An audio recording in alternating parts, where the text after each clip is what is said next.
What is the sweet spot for becoming a successful parent? How much pressure can a child endure to become a diamond when they grow up? What is the appropriate balance of love and work that they need? And what happens when our role as a parent becomes blurry? Hi, I'm Amina, and I'm here to talk about the perfect tool to make that diamond in the rough. It may seem like a far fetch of the imagination to think that there would be a simple formula to manifest a child into a capable and successful adult. But that is far from the truth. In all of nature and science, the sophistication of proper balance is well known and alive, and in play every single day. Today's talk is about balance and success. The world is changing constantly, and if we as parents don't evolve with it and train our children to survive in it, we risk becoming too weak to withstand anything. As parents, we must perfect our children's understanding of the scale of reason and judgment. Let's pause for a moment and break this down. What is a good parent? Exactly. Are there many ways to define a good parent? Would it be that they treat their kids nicely? These days, I think there's a fad of gentle parenting. Does that mean that the kids receive no discipline? How would that help them in their future? Would it be that they are taught that there's no consequences to their actions and attitudes? That would certainly be a disservice and potential disadvantage. This is permissive parenting, also now known as laissez-faire style. On the other hand, we have authoritarian style parenting. These are parents that treat their kids like they have no brain, no logic, and couldn't survive if they were not there by their side to constantly throw out demands. In turn, this could be just as risky as laissez-faire parents. The child could be molded into someone who has an understanding that they have no value in their own opinions, or that they are not even capable in making any good choice on their own. This is just as dangerous as the passive parent. Let's say that there is a scale of parenting. On one side, you have the child's free will and choice, and on the other is the authority and force. The child should know about the scale. You should teach the child about this invisible scale. This is pretty much the world we are living in. The balance is an important part. Teach the child about the scale, and you should use the scale as well. With everything in life, this scale comes into play, and if one side becomes too heavy, the consequences could be grave. This scale is the go-to for how to problem solve during your time of parenting a child. For example, you should teach the child about the basics of kindness. And on the other side of the scale, respect. Respect is earned. The balance would be the overall joy of the interaction of each party or person. I would teach my child to be initially kind and to forgive others, but if the party at the other end does not appreciate that or does not hold out to that belief, I'll also teach my child to not be oppressed and to be part from that party or person. An unkind or disrespectful person is a constant obstacle and could even become a major setback. in the bigger scheme of things, this person or this type of person would not be helpful to one's success. We must take these unfavorable, yet common, truths to be known to our children. If they know the scale of things and are able to make proper judgments, it could keep our children stuck. It isn't just about these two traits. The scale could and should balance all things. Gentleness versus force, work versus patience, eating versus activity, play versus studying. We should teach our children to balance things all the time. Or most of the time anyway. This work and effort of itself should be balanced too. So, routine versus vacation time. So when we talk about the scale, we're really teaching them how to reason and judge the world around them. This is a timeless tool to help them navigate their lives and help us navigate parenthood. From the most minor things, like how long to play a video game, to also being able to judge things from a higher view, like who to marry, or what career path to pursue.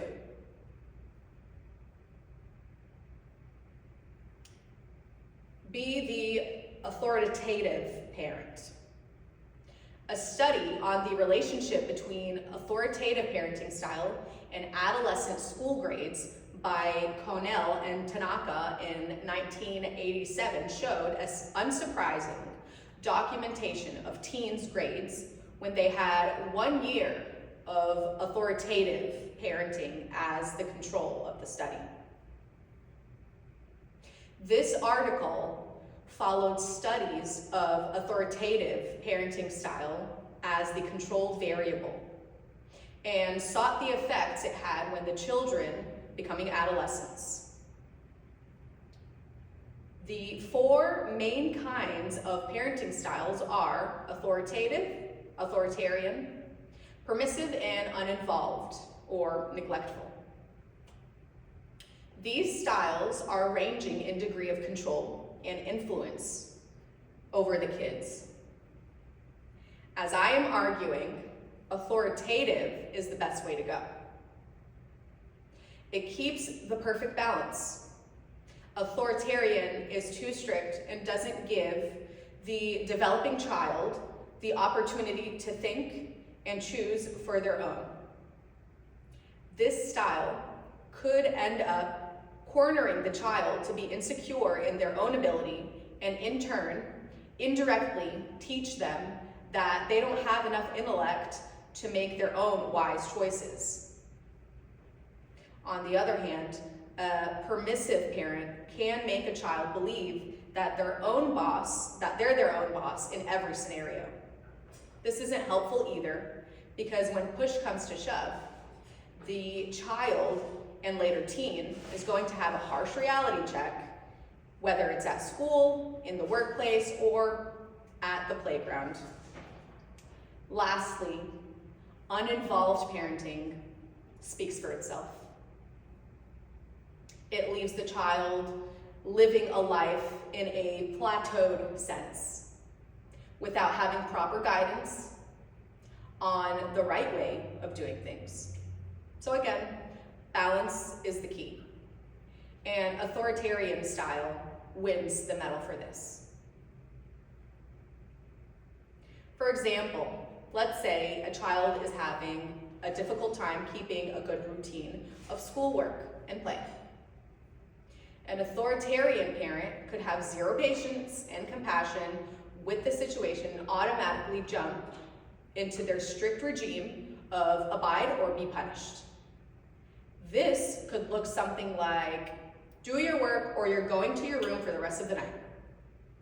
Or, do your work or I'll take away your Game Boy. This could teach the child that without punishment, I won't choose to do what's not so fun for me in the moment. Whereas an authoritative parent would approach a situation like this. I don't want to do my homework.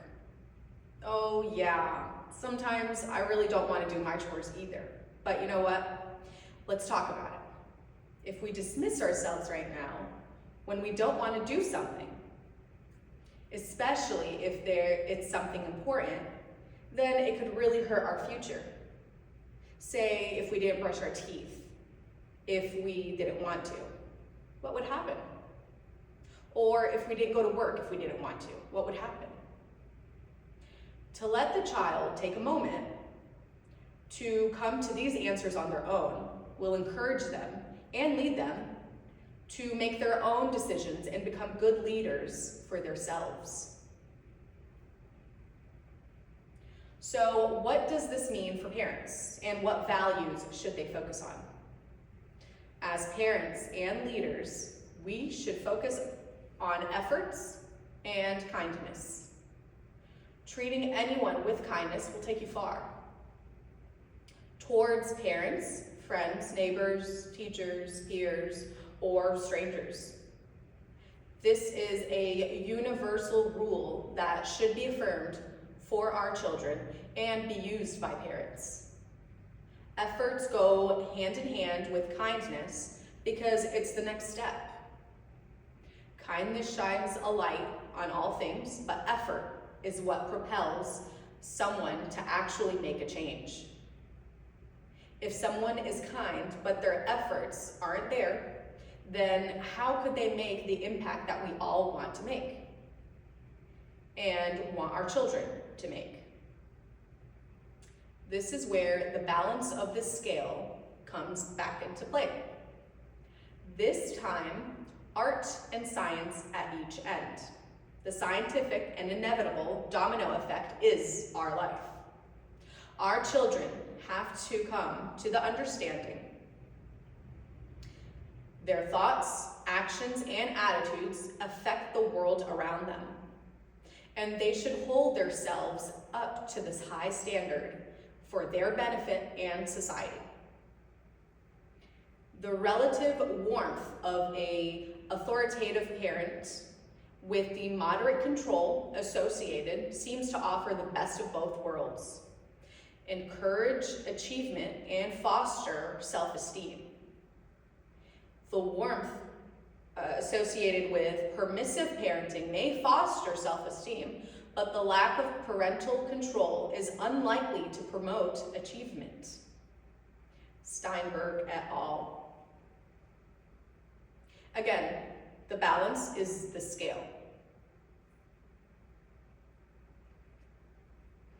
Let me give you an example.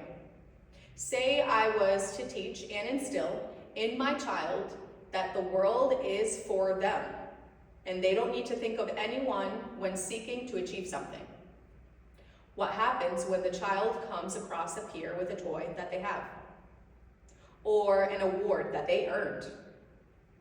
First domino effect, the child is going to internally think, I want that toy or award. Next, I'm going to take that toy. Next, I don't care what the other child feels. After that, the dominoes keep falling and the child will become disliked by peers, shunned from groups, and even expelled from places. This is a childish example, but this could be a common way of thinking. These days, I think the term used for a person who thinks and behaves like this is a narcissist. Basically, they're selfish in all ways and don't care about the effect it may have on everyone else, which in turn poorly affects them and eventually makes them the outcast of society. Using reason as a parent will lead the children to endless paths of success and growth. That should be the main goal for us as parents. Convincing the child to make the right choice is the best way to go. This gives the child all likely possible outcomes and also gives the child the respect in making their own choice.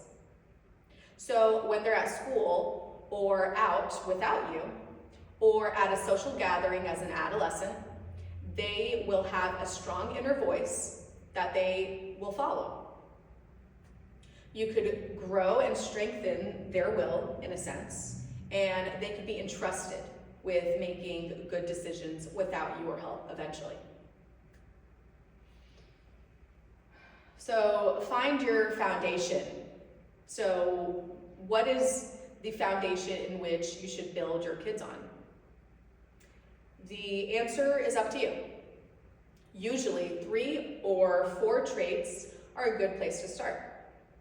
That might mean learning to be more patient, develop the skill of arguing and debating, know where the line is when the children should absolutely not cross it, and teach them that negative consequences hurt both them and others around them. So empathy.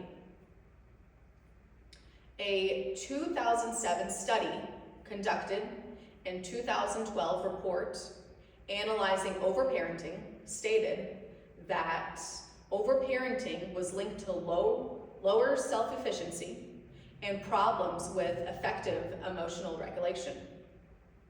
The child entitlement that appears to be a consequence of overparenting is assumed to interfere with emotional regulation by making the child prone to anger and frustration, as well as more negative social interactions. As most people react negatively to those with strong sense of entitlement. Helicopter parenting, aka overparenting, falls close to authoritarian parenting. The parent feels like they have to act on behalf of the child. So in turn, the child cannot become a wholesome individual who is able to not only survive, but thrive.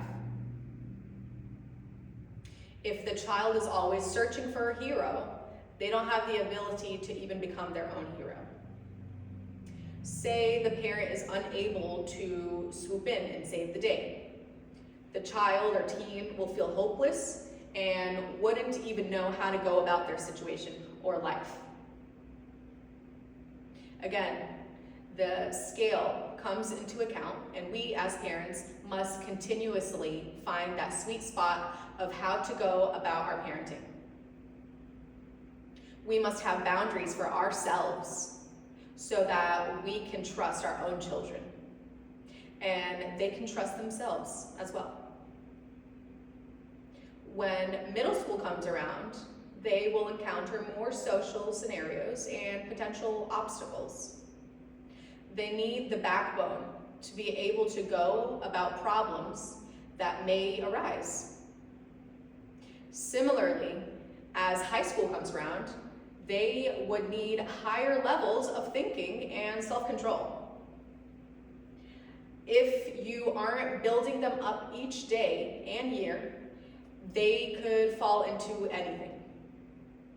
And say they do, well, they also need to know how to be resilient and how to pick themselves up. Think about your own skill set.